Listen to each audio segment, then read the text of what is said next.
చేస్తుండు. ఇప్పుడు ఒక రోజు లేట్ కావచ్చు ఆధారాలు సేకరించడం, శిక్ష నుంచి ఎవరు తప్పించుకోలేరు. ఆలస్యం కూడా వివరాలు సేకరించడానికి ఇది ఆలస్యం అని కూడా నేను అనట్లేదు. మేము ఇమ్మీడియట్గా నోటీస్ ఇచ్చినాం, ఇంటికి గోడ కతికిచ్చినాం, పోలీస్ టీంలను పంపించినాం, ఢిల్లీకి పంపించినాం.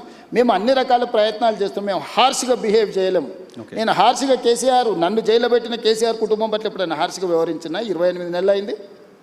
నువ్వు ఎట్లా ఎక్స్పెక్ట్ చేస్తున్నావు? కేటీఆర్కు బండి సంజయ్ మీద కోపం ఉండొచ్చు, అదే పార్టీలో వాళ్ళకి ఎవరైనా మిత్రులు ఉండొచ్చు, బీజేపీలో. కవిత గారే ఏం చెప్పిండ్రు? బీజేపీలో విలీనం చేయడానికి హరీష్ కేటీఆర్ నా దగ్గర జైలు ప్రతిపాదన తెస్తే నేను తిట్టేలా కొట్టి నేను చెప్పిందా?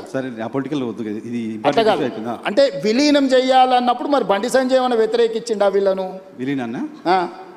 మీ పగ ఏంది బండి సంజయ్ మీద? మీరేమన్నా కొట్లాడుకోండా? నేను ప్రభుత్వాన్ని నడుపుతున్నా, నేను సత్రం నడుపుతలేను. నేను ప్రభుత్వం నడిపేటప్పుడు బాధ్యతాయుతంగా వ్యవహరిస్తాను. నేను బండి సంజయ్కు మినహాయింపు లేదు, ఎవ్వరికి మినహాయింపు లేదు. ఇది పిల్లలకు సంబంధించిన విషయము. దీన్ని జాగ్రత్తగా వ్యవహరిస్తున్నాం, మేము ఆచితూచి వ్యవహరిస్తున్నాము.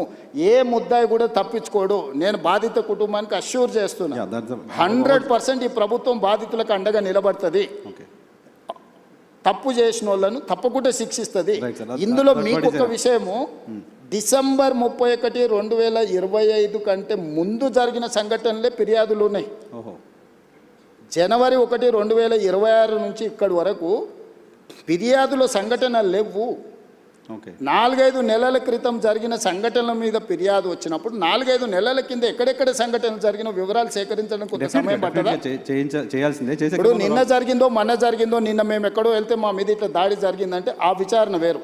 డిసెంబర్ 31 నైట్ ఇక్కడ సంఘటన జరిగింది, October so and so date నాడు ఇక్కడ సంఘటన జరిగింది, ఆగస్టులో సో అండ్ సో డేట్ నాడు ఈ సంఘటన ఇట్లా కొన్ని వాళ్ళు కోట్ చేస్తున్నారు.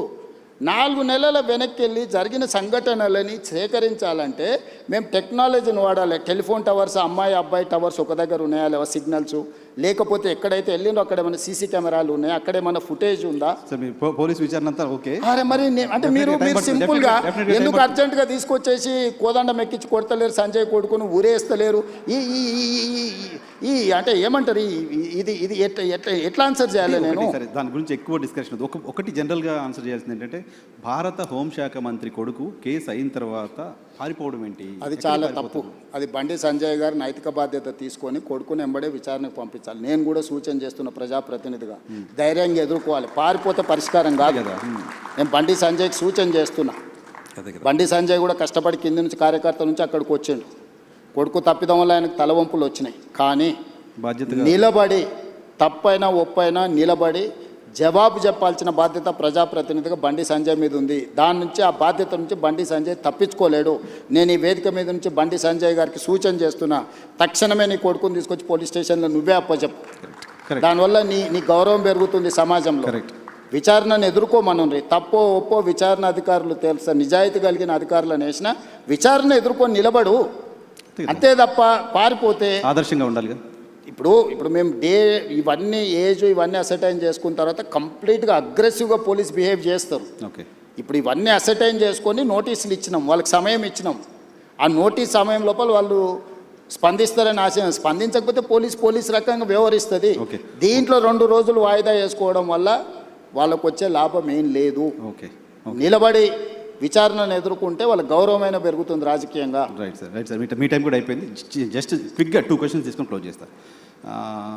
క్వశ్చన్ ఏంటంటే, మోదీ గారు మొన్న హైదరాబాద్కి వచ్చినప్పుడు హంసే జుడ్జావ్ అన్నారు మిమ్మల్ని.